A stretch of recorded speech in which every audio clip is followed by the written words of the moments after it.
did a video about keto being a fad. Obviously, I said it wasn't. But then it started to make me wonder if there are any real limitations to keto. Hello, Wellness Warriors. Welcome to Mind Blowing Health and Wellness with Violet.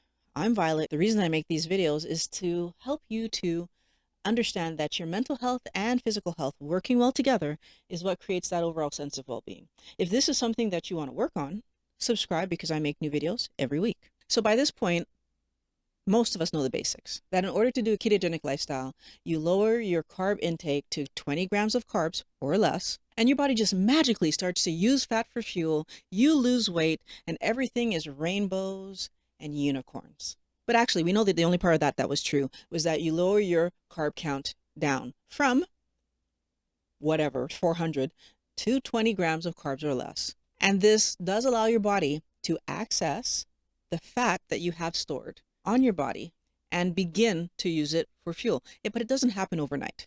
What is not talked about a lot is the fact that there are hormones involved in this process. So obviously, when we decrease the amount of carbohydrates we're eating, we dramatically increase the possibility of getting into ketosis, because carbohydrates raise our insulin levels and block our ability to use the fat on our body for fuel, right? Because carbohydrates are toxic in large amounts to our body. And so insulin needs to step in to clear up those carbs that are floating around in your blood. This is something that we learned from Dr. Westman, or at least that I learned from Dr. Westman early on when I started to research what exactly is happening with my body. But as we do more research, what we actually figure out is that there are other hormones that are actually involved in what happens to the food we eat. We have cortisol, we have leptin, we have ghrelin, and there are more of them, and they have an impact on what our body is doing. So today I'm only going to talk about cortisol because I want to show you something that we're not focusing on, that we probably should be focusing on if we're trying to understand what our bodies are trying to accomplish. However, I will say that you probably could go through the exact same process for leptin, you probably could do it for ghrelin, you probably could do it for mTOR, you could probably do it for every one of the hormones, but I'm just using cortisol right now because I think it's a good example and I have information about it. So cortisol is known to psychologists because it plays a role in how we manage stressful situations. So for everybody who's ever heard of fight or flight, cortisol plays a pivotal role in fight or flight. It's going to make us make some carbs so that we can use our body to get out of this dangerous situation that we happen to be in. Now, when our body is making carbs in this situation, so when cortisol is saying, hey, make energy so I can run away from this tiger, it actually also blocks insulin from putting that sugar away because that would be counterproductive. So for those of us who are insulin resistant and then get into a stressful situation, so my insulin's already not working well, and then cortisol is actually saying, hey, don't do anything right now, but I'm eating excessive amounts of carbohydrates, that's why my insulin is not working well in the first place. Then what's actually happening is that, unfortunately, I'm now in a situation where there's a lot of carbohydrates in my system for some stress that I'm living. If I actually need to do something physically to end the problem that's happening in front of me, the carbs will get used, life will go on. But what about those situations where what's stressing me doesn't take physical energy from me to do, or is long term, so that the stressor is there and it's going to be there for extended periods of time? Well, now that stressor is continually pumping carbs because cortisol is turned on. So carbs are being pumped into my bloodstream regularly to help me to fight this fight that's not actually happening because the stressor is psychological or the stressor is long-term and there's nothing for me to physically do right now. One of the examples I can give you of this is people who have job stress. They work from Monday to Friday. By the time the weekend comes, they use the entire weekend just to recuperate, sleep, rest, prepare for Monday where they go and start it all over again. We could also be in relationship stress. We can also be in financial stress. Any of these stressors can create the story where cortisol is high, extended periods of time, interfering with the actions of insulin, which is already in a problem because you've been eating too many carbs, and therefore we have a double whammy happening. You know, even just the fact that I can't stand the way I look, so if I'm overweight and I hate it, is a stressor to me which would then keep me in this high cortisol situation, which would then create a situation where I'm having insulin resistance, or I'm contributing to my insulin resistance. Now, when we continually have high cortisol, that actually impacts our immune system, and it can compromise our ability to fight off disease. Then we find ourselves getting sick. And of course, being sick is a stressor on the body. So of course, you end up producing more cortisol. Again, depressing your immune system. Now, cortisol is also important for helping us to reduce inflammation. However, what happens if cortisol is on all the time? Like I said, with those people who their work is very stressful or their relationship is very stressful. So now cortisol is high for extended periods of time. What happens to the action of cortisol in its attempt to fight inflammation? Well, its actions become diminished the same way that when you're insulin resistant, the action of insulin becomes diminished. When your cortisol is too high for too long, you will also see the same diminish in its ability to function. So now I will be inflamed, and then my cortisol isn't functioning well. So then being inflamed will cause me to be even more inflamed. And then we have ever-present carbohydrates that are not helping this situation. Now, because cortisol is activated by the sympathetic nervous system, the parasympathetic nervous system needs to be quieted, because both of these systems are energy hungry systems. The parasympathetic system is involved in the digestion and absorption of your food. So right away, you can see that if cortisol is turned on for too long by the sympathetic nervous system, your ability to process food has now been compromised, which would mean that A, you're not getting all the nutrients out of the food that you should be getting, but also B, now we're opening the door for digestive tract problems. If it's severe, it can lead to ulcers, irritable bowel syndrome, colitis, and other types of, intestinal issues. And what's worse is that those intestinal issues are actually an inflammation of the mucus layer. So once again, there's the inflammation piece of the puzzle, which is going to keep cortisol trying to be turned on. It's a vicious cycle. Now, of course, there are more issues than what I've just named there. I just wanted to give you a few for you to see how cortisol is playing a huge role in us remaining inflamed. It's playing a huge role in carbs being in our blood system, which is playing a huge role in the action of insulin, in your insulin resistance. It's playing a huge role. The need to solve the issues that are happening in our life so that our cortisol production can actually come down, and therefore our insulin can get back to normal, because they affect each other. All hormones affect each other. The same way that if I'm walking and I hurt my right leg, from that moment forward, I will be walking differently. My entire body will be affected by the fact that I hurt my right leg. My left leg will be trying to compensate. My whole body will be out of kilter, right? Because one part affects the whole, and your hormones are the same. If one of your hormones is out of whack, all of your hormones are going to be somewhat out of whack. There is actually another huge limiting factor of keto, and it's actually us. So you and I will make or break whether or not keto functions correctly for us.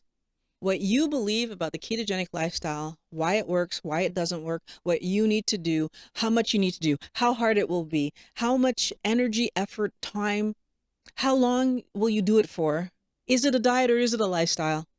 Do I really need to do 20 grams, or can I do 30 or 40 or 50? You and I are the other limiting factor that can cause problems in the way that the ketogenic lifestyle is going to improve your health, keep you stable, or even diminish your health. I see a lot of people adding fat and bacon to everything, and their weight goes up, their health diminishes, because they didn't take the time to understand that keto is not about adding fat. Keto is taking the carbohydrates down to 20 grams or less. The same way that cortisol affects everything else that's happening in your body, your understanding of how to do the ketogenic lifestyle affects your application of how you're doing the ketogenic lifestyle, which then affects how your body reacts to everything that you're doing. It's sad because I've watched keto channels where I see people cycling in and out of keto because they're using it as a diet, rather than recognizing that it's a way of life that to be successful means that you do it. And it's not a way to diminish your, of course I start to say that. It's like, the truth is, yes, it can be a way to diminish your weight. And then you go back to eating the standard American diet, standard Canadian diet. But actually, all you're doing then is yo-yo dieting.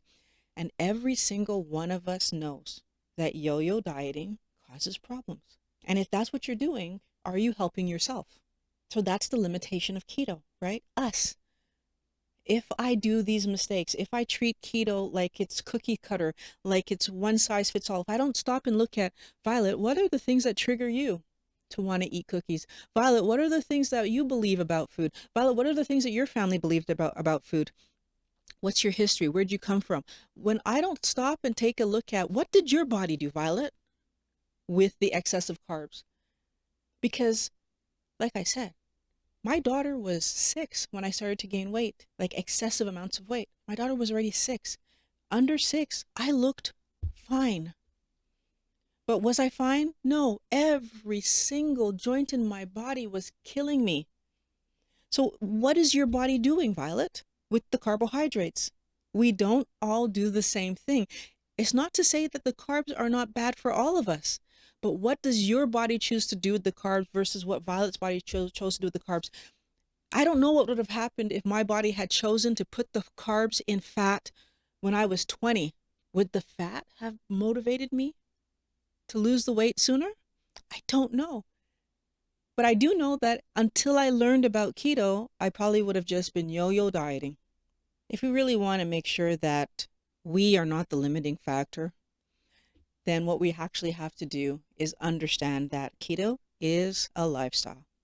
It's a long-term process that you are embarking on to live a healthier life, to build a healthier body, to repair the internal damage that we were doing by eating poorly, to solve metabolic issues, to be healthier in general.